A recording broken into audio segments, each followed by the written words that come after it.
오늘 우리에게 주시는 말씀은 에베소서 1장 15절에서 23절입니다. 우리 다 같이 합독하도록 하시겠습니다.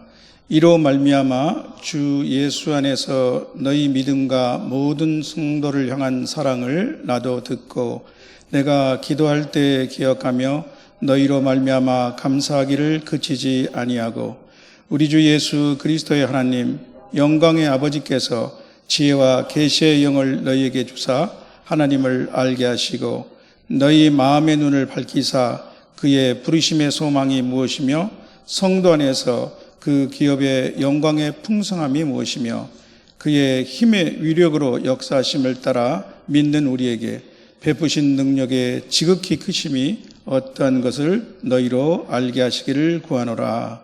그의 능력이 그리스도 안에서 역사하사 죽은 자들 가운데서 다시 살리시고 하늘에서 자기의 오른편에 앉히사 모든 통치와 권세와 능력과 주권과 이 세상뿐 아니라 오는 세상에 일컫는 모든 이름 위에 뛰어나게 하시고 또 만물을 그의 발 아래 복종하게 하시고 그를 만물 위에 교회의 머리로 삼으셨느니라. 교회는 그의 몸이니 만물 안에서 만물을 충만하게 하시는 이에 충만함이라. 아멘.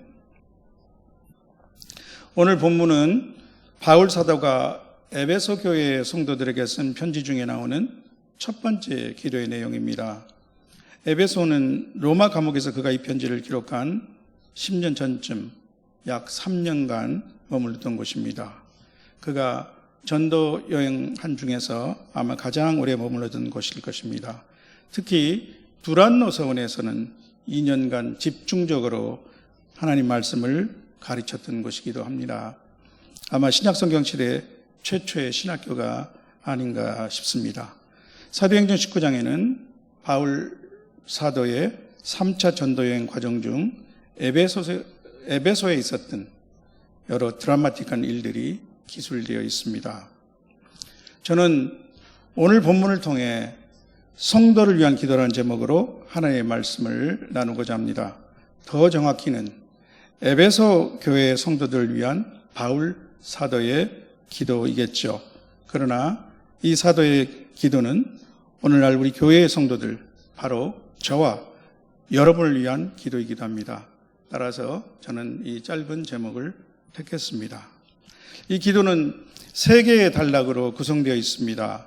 감사로 시작해서 중보기도 그리고 찬미의 고백으로 마칩니다.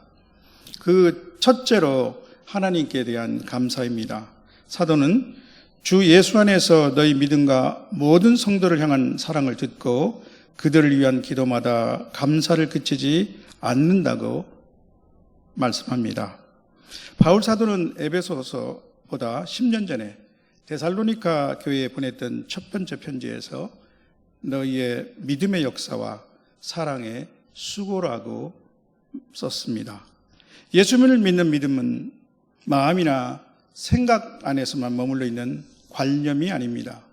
믿음은 성도들 안에서 새 생명을 심어줍니다. 예수 생명입니다. 이 예수 생명은 삶 안에서 변화를 일으킵니다.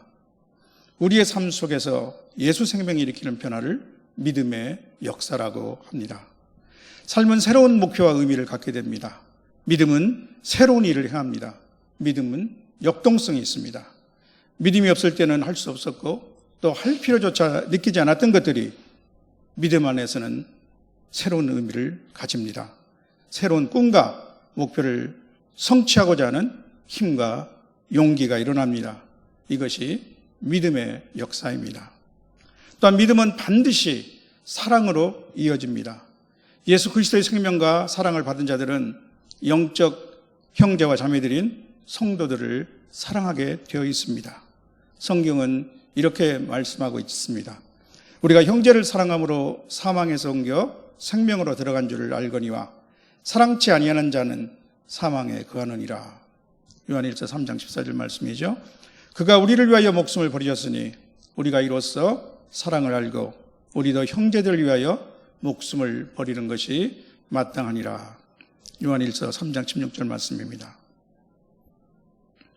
또한 모든 성도를 향한 사랑에는 이 당시 에베소 성도들에게 더욱 특별한 함의가 있습니다.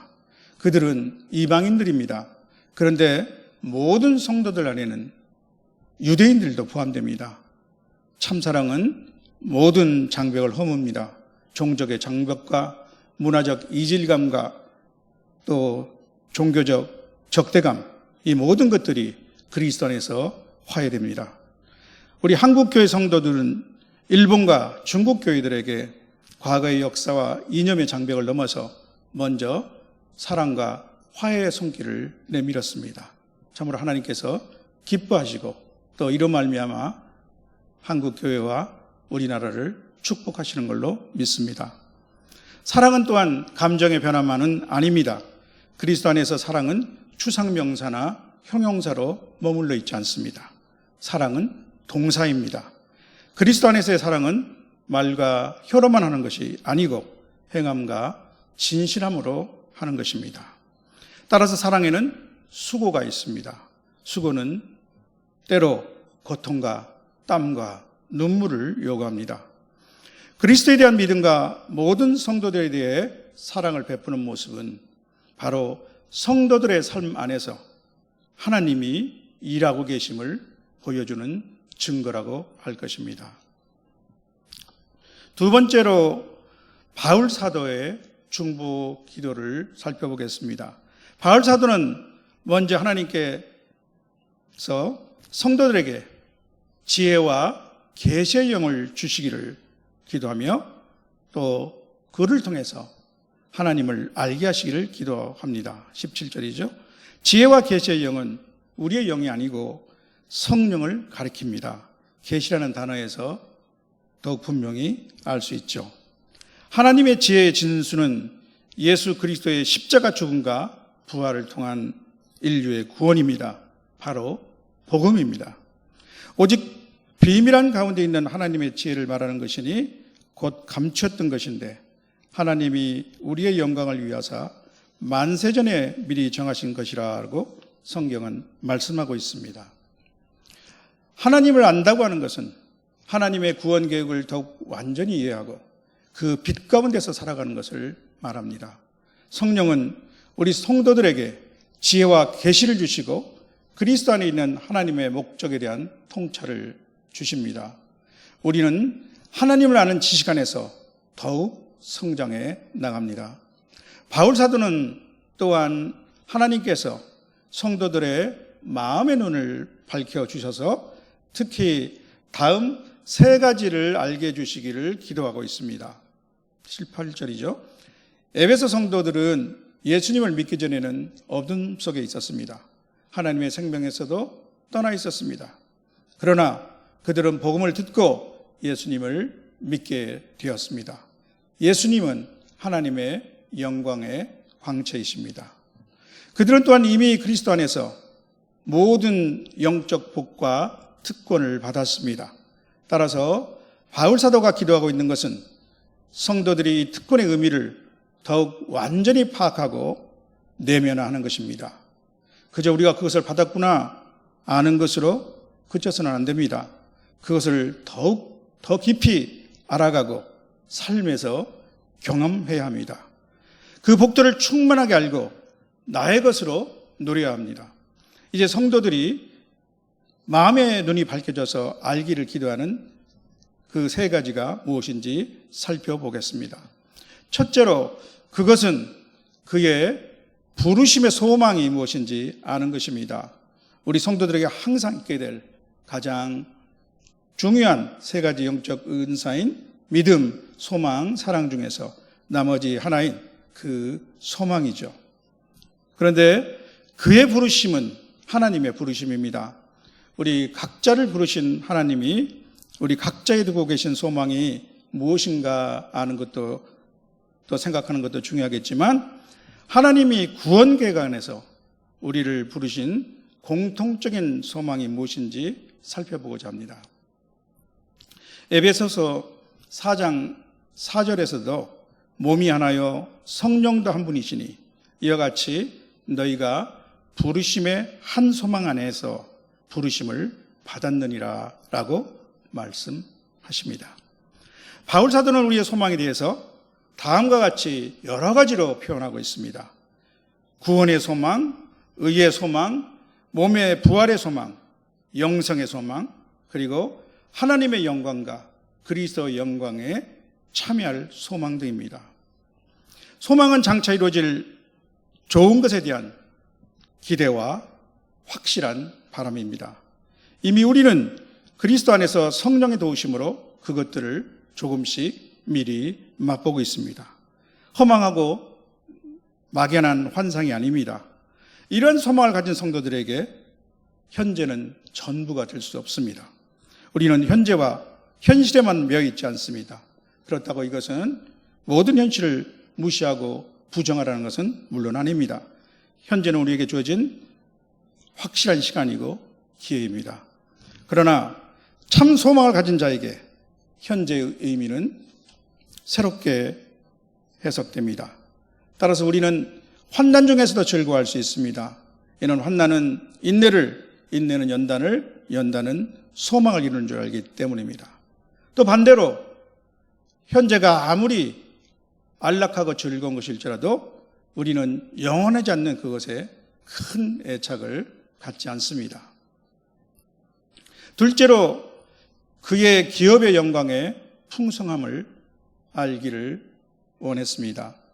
성도들에게는 장차 천국의 기업이 예비되어 있습니다. 기업은 성도들에게 하나님이 물려주실 상속물과 권리를 말합니다. 새하늘과 새 땅에서 받게 될 우리의 분깃입니다. 우리는 이 땅에서도 또한 어느 정도 이것을 누리고 맛볼 수 있습니다. 우리 인간은 발을 땅에 딛고 있지만 서 있으며 또한 고개를 들어 하늘을 바라봅니다. 하나님은 그만큼 우리를 특별한 존재로 창조하셨습니다. 성도는 마음의 눈이 밝혀져 하나님의 기업의 영광의 풍성함을 볼 수 있기를 사도는 기도하고 있습니다. 그것을 바라보는 성도들은 이 땅의 것에 연연하지 않고 위의 것을 바라보며 생각합니다. 설령 현재의 삶이 궁핍할지라도 위축되지 않습니다. 돌아갈 고향이 있는 사람에게 잠깐 나그네의 삶은 충분히 견딜 수 있는 것입니다. 마지막 세 번째로 우리 성도들에게 베푸시는 하나님의 능력의 지극히 크심을 알기를 원하고 기도하는 것입니다. 바울 사도는 성도들이 이 하나님의 엄청난 위력을 삶에서 체험하고 더욱 알아가기를 기도하고 있습니다. 학자들은 이 당시 에베소 지역은 마법과 또 점성술, 아데미 여신 숭배 등이 횡행하던 곳임을 주목하고 있습니다.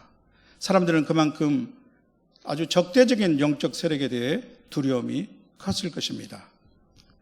아까도 언급했던 사도행전 19장에서는 당시 에베소 사회에 바울 사도가 전파한 기독교가 가져온 사회적 충격과 변화력이 잘 묘사되어 있습니다.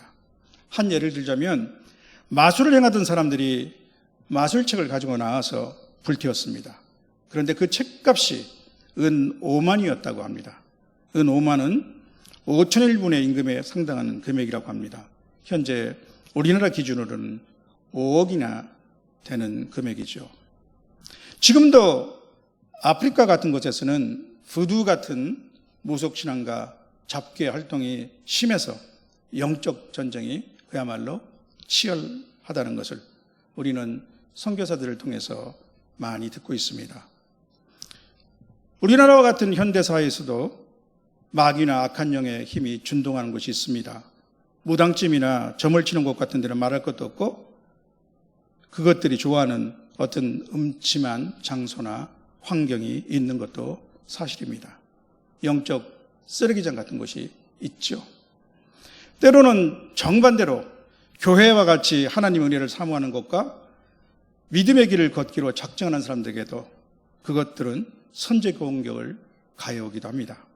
때로는 약한 고리를 노리기도 하고 또 담임 목사님과 같이 영적 리더의 집중파를 퍼붓기도 합니다. 그 방법과 수법도 여러 가지입니다. 다들 지금까지 신앙생활을 해오시는 동안 직감적으로 많은 경험을 하셨을 것입니다. 그러나 한 가지 명심할 것은 하나님의 권능이 이 모든 힘과 세력을 압도하신다는 것입니다. 하나님을 대적할 세력은 아무도 어디에도 없습니다. 우리는 어떤 상황 속에서도 우리를 사랑하시는 분 예수 그리스도로 말미암아 넉넉히 이깁니다. 성도 여러분, 지금까지 우리는 바울 사도의 기도에서 감사와 중보 기도의 부분까지 살펴보았습니다. 이제 마지막 부분입니다. 20절에서 23절이죠. 바울 사도의 기도 중에 언급된 하나님의 지극히 크신 능력은 하나님이 그것으로 역사하신 가장 중요한 사건으로 귀결됩니다. 그것은 바울 사도가 찬미하며 선포하는 역사적 사건입니다. 하나님의 능력은 그리스도 안에서 역사하셨습니다. 하나님은 그리스도를 죽은 자들 가운데서 다시 살리시고 하늘에서 자기의 오른편에 앉히셨습니다. 바로 그리스도의 부활과 승귀입니다. 하늘에 올라가셨다는 의미의 승천은 익숙하지만 아마 승귀는 생소한 분이 계실 것입니다. 영어 exaltation에 해당하는 신학 용어인데 하나님이 원래 귀한 지위로 예수님을 올리셨다는 것을 의미합니다. 하나님의 오른편에 앉으신 것은 하나님의 영광과 존귀와 능력과 주권적 통치권을 공유하시는 것을 의미합니다. 그것은 창세전에 이미 예수 그리스도가 성자 하나님으로서 성부 하나님과 공유하시던 지위였습니다. 21절에서 또 22절을 보면 하나님은 그리스도를 이 세상뿐 아니라 오는 세상에 일컫는 모든 이름 위에 뛰어나게 하셨습니다. 바울 사도는 그 중에서 몇 가지를 예시하고 있습니다. 모든 통치와 권세와 능력과 주권입니다. 또한 하나님은 만물을 그의 발 아래 복종하게 하셨습니다. 이는 시편 110편 1절의 시련입니다. 다윗은 예언자로서 이렇게 말했습니다. 여호와께서 내 주에게 말씀하시기를 내가 내 원수로 내 발등상 되게 하기까지 너는 내 우편에 앉으라 하셨도다. 예수님은 잡히신 날 산헤드린 공회 앞에서 이 시편 9절을 인용하면서 자신의 진정한 하늘나라 신분에 대해서 말씀하셨습니다. 그리고 22절 하반절이 중요합니다. 하나님은 그를 만물 위에 교회의 머리로 삼으셨느니라. 원문에 좀 더 충실하게 번역하면 그를 만물 위의 머리로 교회에 주셨느니라입니다. 그리스도는 만물 위의 머리이십니다. 이는 만물의 우두머리, 통치자라는 뜻입니다. 하나님이 만물을 그의 발 아래 복종하게 하셨기 때문입니다. 시편 8편 6절에 다윗은 주의 손으로 만드신 것을 다스리게 하시고 만물을 그 발 아래에 두셨으니 라고 선포했습니다. 그리스도는 만물 위의 머리이십니다. 그런데 더 중요한 것은 만물의 통치자이신 예수 그리스도를 하나님은 교회에 주셨다는 것입니다. 23절을 우리 다 함께 읽어보겠습니다. 방송실, 교회는 그의 몸이니 만물 안에서 만물을 충만케 하시는 이의 충만이니라. 우리가 다 잘 알고 있는 대로 그리스도는 교회의 머리이시며 교회는 그의 몸입니다. 그런데 만물 중에 오직 교회만이 그리스도의 몸으로 비유되고 있습니다. 그리스도와 교회의 관계가 갖는 긴밀성과 특수성입니다. 교회는 그의 몸으로서 그리스도와 연합되어 있습니다. 그리스도는 교회의 머리로서 교회를 다스리시는 분일 뿐 아니라 그에게서 온몸이 각 마디를 통하여 도움을 받음으로 연결되고 결합돼서 그리스도의 장성한 분량까지 성장하게 됩니다. 또한 그리스도는 교회의 고통을 자신의 고통으로 느끼시는 분이십니다. 교회를 핍박하던 사울에게 나타나신 주님은 사울아 사울아 내가 어찌하여 나를 박해하느냐라고 질책하셨습니다. 바울 사도는 골로새서에서 성도를 위해 받고 있는 자신의 고통에 대하여 그리스도의 남은 고난을 그의 몸된 교회를 위하여 내 육체에 채우노라고 말했습니다. 또한 그리스도는 만물 안에서 만물을 채우시는 분입니다. 특히 교회는 그분의 충만입니다. 이것은 이미 교회가 그분으로 충만하다는 것을 의미합니다. 그러나 교회는 또한 아직 불완전한 상태입니다. 그래서 계속 그분으로부터 충만을 공급받아야 합니다. 그래서 바울은 성도들을 위해서 이렇게 기도합니다. 에베소 3장 19절에 보면 하나님의 모든 충만하신 것으로 너희에게 충만하게 하시기를 구하노라. 성도 여러분, 이제 오늘의 말씀을 정리해 보겠습니다. 에베소 교회에 대한 바울 사도의 기도를 통하여 우리는 성도들의 삶 안에서 역사하고 있는 믿음과 사랑의 모습을 살펴보았습니다. 그것은 바울 사도의 감사 제목이었습니다. 이어서 바울 사도는 중보 기도를 통해서 에베소 교회가 하나님을 더 잘 알게 하시고 특히 하나님의 부르심의 소망과 그 기업의 영광의 풍성함과 하나님의 권능의 위대하심을 알고 삶에서 체험하도록 간과하였습니다. 끝으로 바울 사도는 하나님의 권능의 위력이 예수 그리스도의 부활과 승기로 역사하셨음을 선포하였습니다. 만유 위의 머리 대신 이 그리스도가 교회의 머리이시며 교회는 그의 몸이며 그의 충만입니다. 이 기도는 또한 오늘 우리를 위한 기도입니다. 에베소 교회가 놓여진 당시의 사회적, 문화적 환경은 너무나 험난했습니다. 오늘 우리가 처한 환경과는 비교할 수 없는 역경이었다라고 얘기할 수 있겠습니다. 그런데 아마 구한말 외국 선교사들을 통해 기독교가 처음 이 나라에 전파되었을 때 환경이 그러했을 것입니다. 그럼에도 불구하고 바울 사도가 전한 복음은 폭발적인 힘으로 교회를 일으키고 사회를 변혁시켰습니다. 우리나라도 마찬가지였습니다. 이 바울 사도의 기도대로 우리 교회와 성도들도 하나님을 아는 지식에 더욱 자라나고 그리스도의 부활과 승기로 역사하신 하나님의 능력이 우리 각자의 삶 안에서 드러나기를 주님의 이름으로 축원합니다.